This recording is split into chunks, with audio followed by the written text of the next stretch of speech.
Y'all may be seated. Larry Strauss. Your turn. Come on down.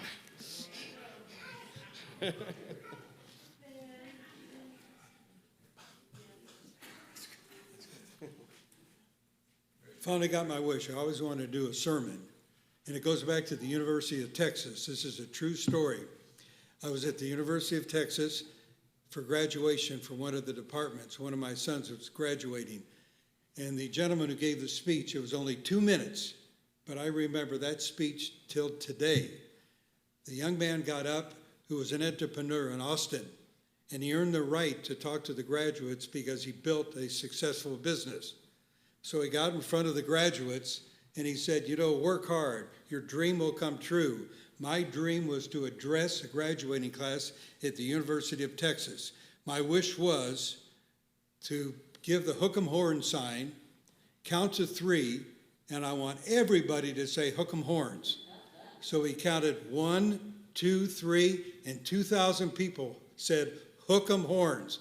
And he said, thank you, I did my wish, and he left. It was a great speech, and I remember that speech till today. Due to the fact that the rabbi's on maternity leave, it gives me the opportunity to give a 2-minute sermon. And my sermon today is on Jewish pride. Despite anti-Semitism, we as Jews have a lot to be thankful for, and I don't know if you're aware of all the famous Jews that contributed to mankind. The Jewish population of the world is 0.2%. But let's look statistically as where we as Jews stand. 30% of the world's billionaires are Jewish. 50% of billionaires in America are Jewish. 22% of all Nobel Peace Prize winners are Jewish. Out of 950 Nobel Peace Prize winners, 216 have been Jewish. Approximately 15% of all doctors in America are Jewish. Approximately 6 out of 10 Jews, 59% of all Jews have gone to college and received an undergraduate degree. Just as a sidebar, which university in America has more Jewish students than any university? Would anybody like to give a guess? No. Bzz, time's up. The University of Florida has 6,500 Jewish students. You're welcome. Of the 3 major sports in America, football, baseball, and basketball, many of those are owned by Jews. In the NFL, the National Football League, there's 11 teams. There's 32 teams.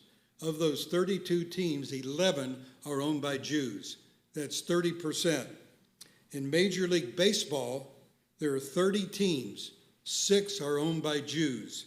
That's 20%.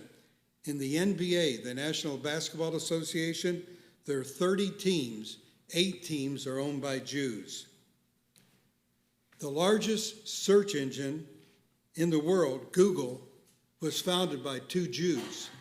The 2 Jews are Sergey Brin and Larry Page.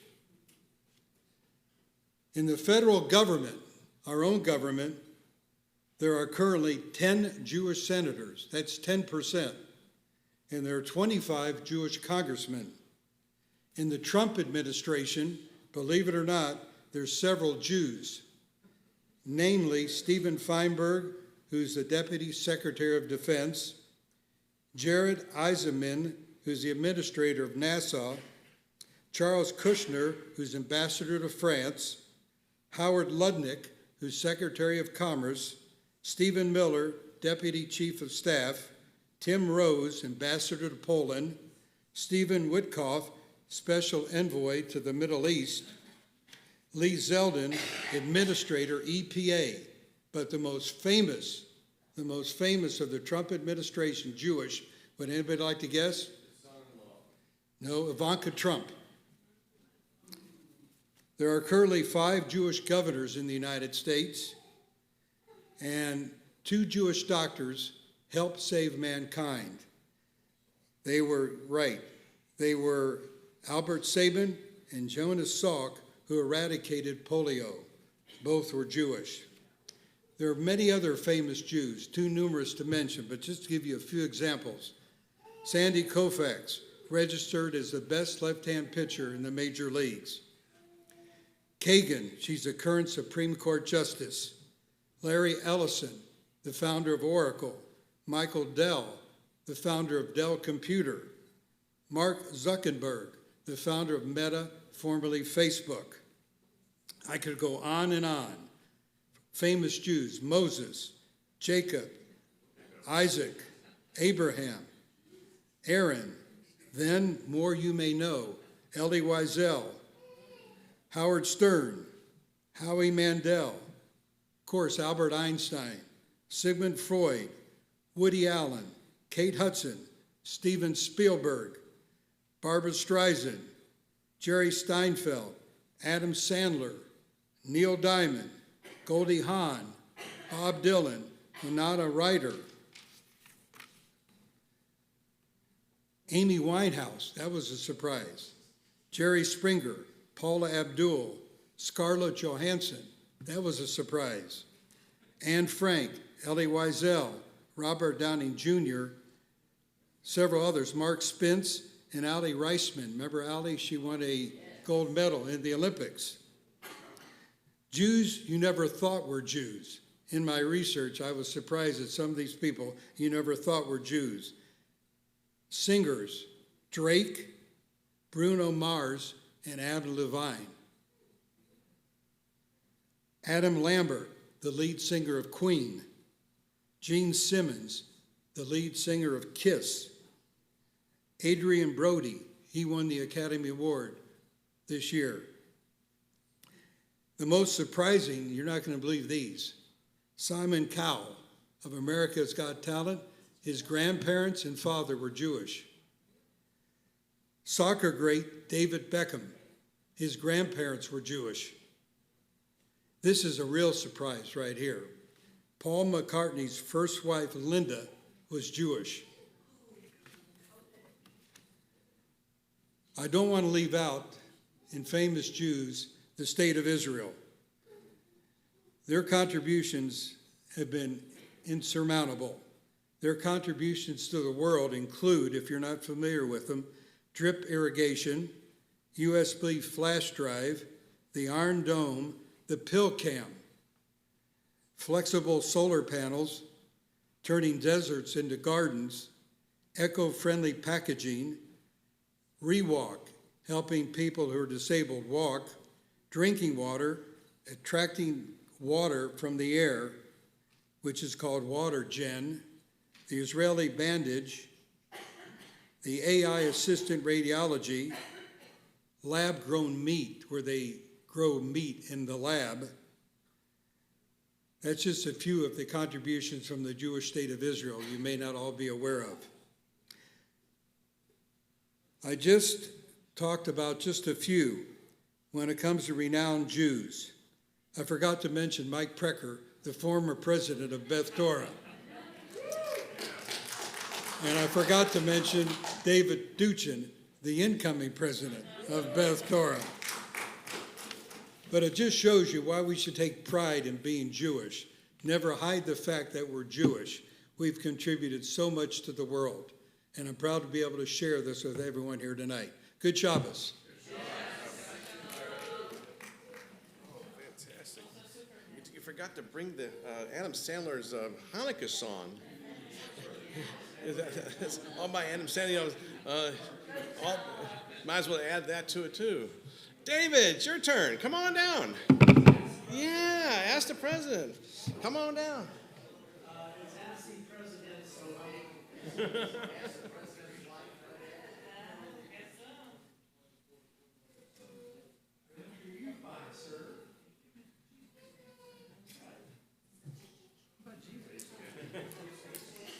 Shabbat Shalom.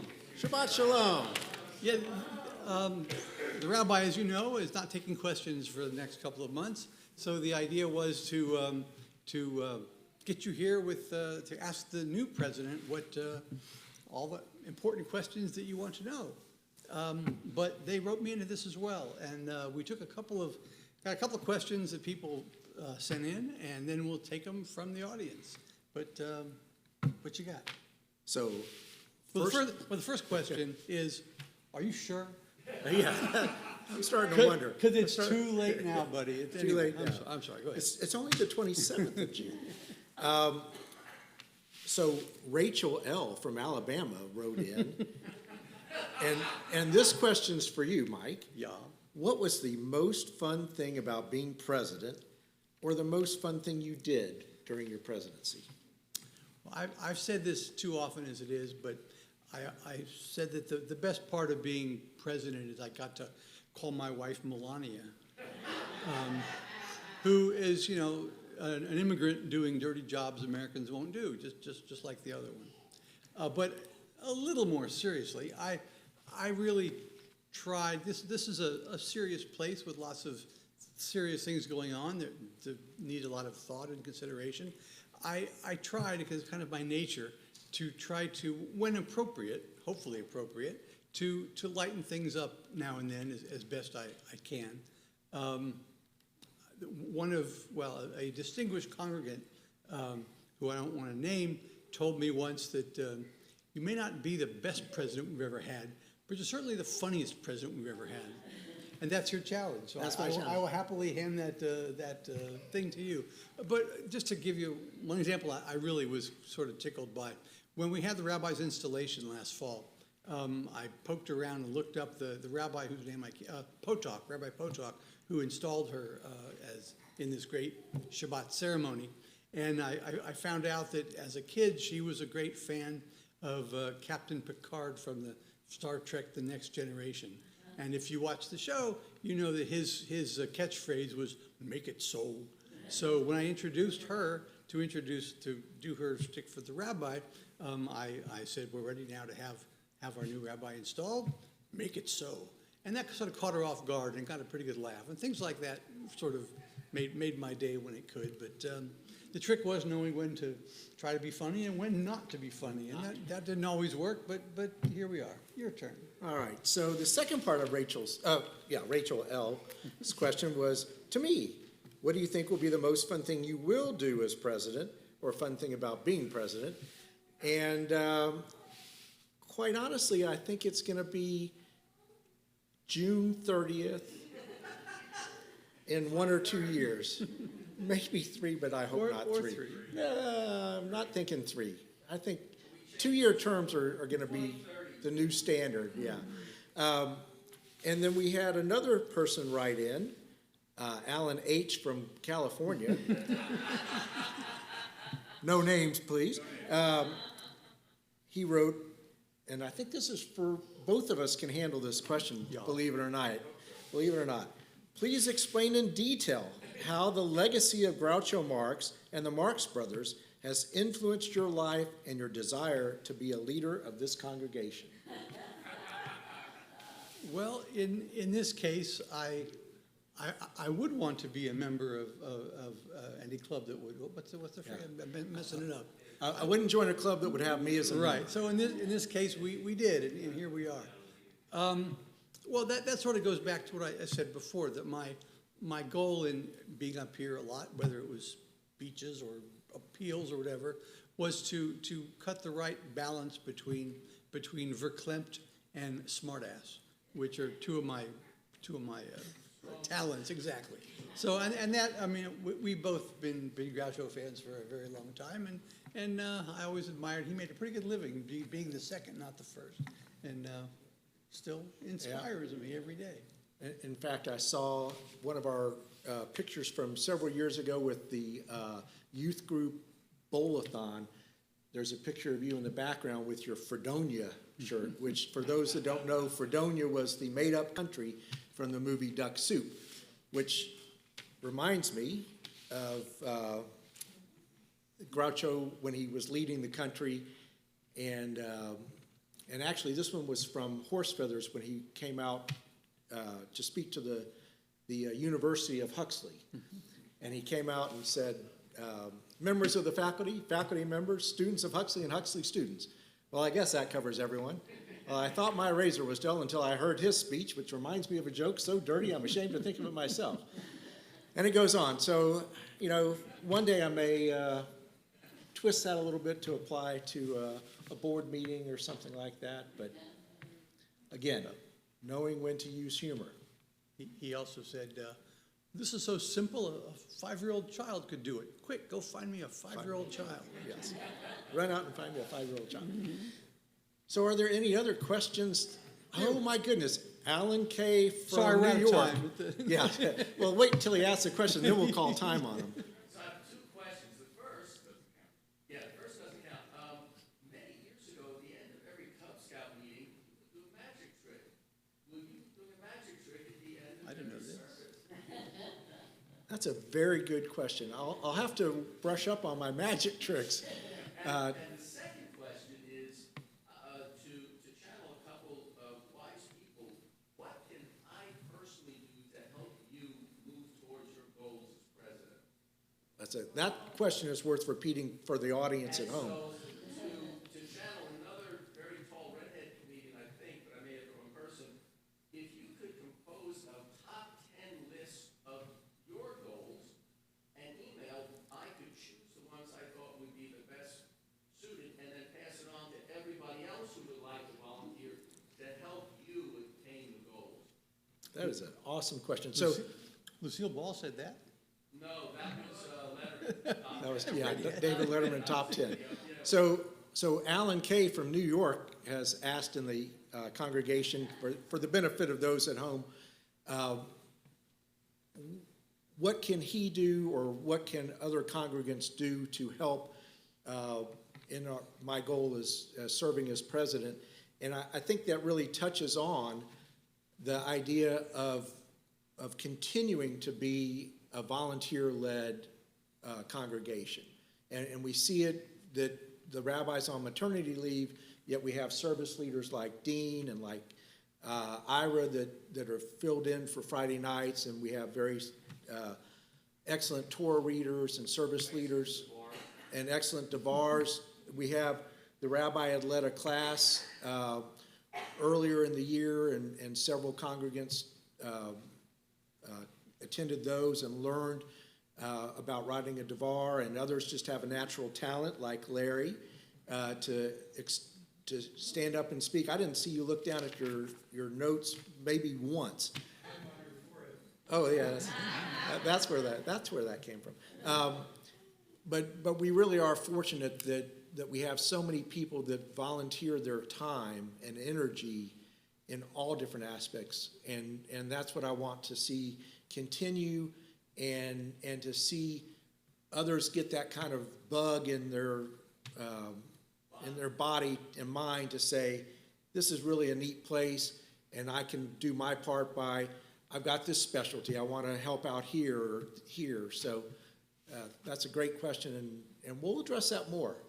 Thank you, David. Thank you. Excellent answer. Any other questions? From New Jersey. LNA.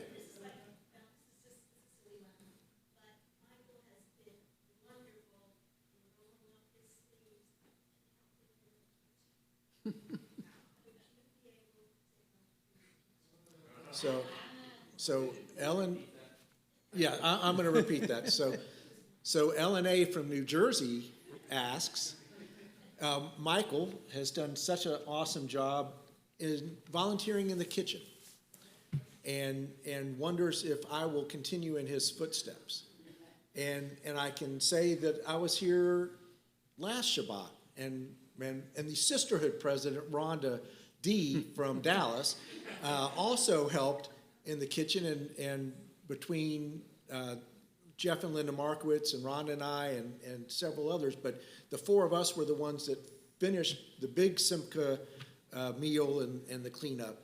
But the kitchen's another aspect where I'm always happy to go in and help. And I know as executive vice president, working with Katie and building the group of volunteers for the kitchen, it's a difficult task, and it's something that if everybody can share the load, it makes it so great for everyone involved. And I will say that One of the things that we included in the budget for this upcoming year is to hire kitchen staff.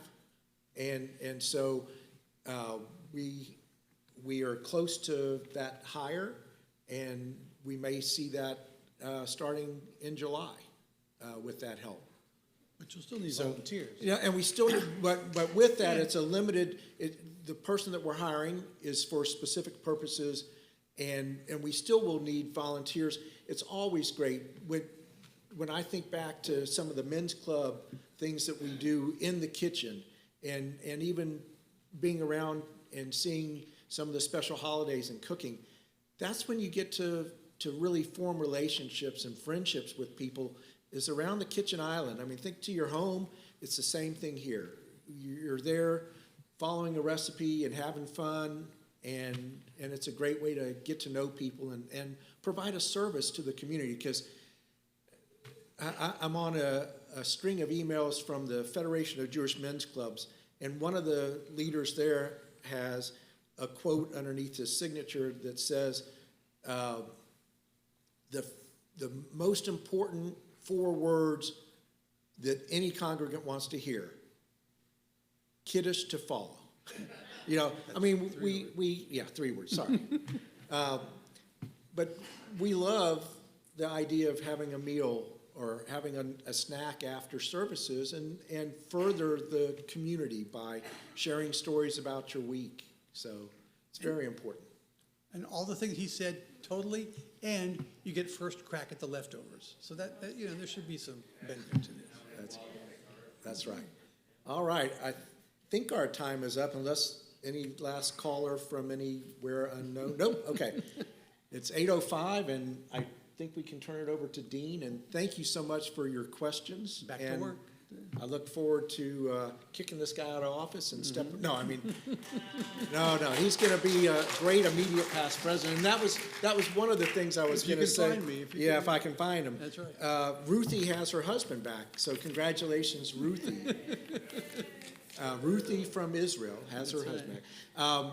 That was going to be my joke, is being the immediate past president will be my greatest claim as president. So welcome. Thank you very much. Thanks, Shabbat. Thank you. Thank you.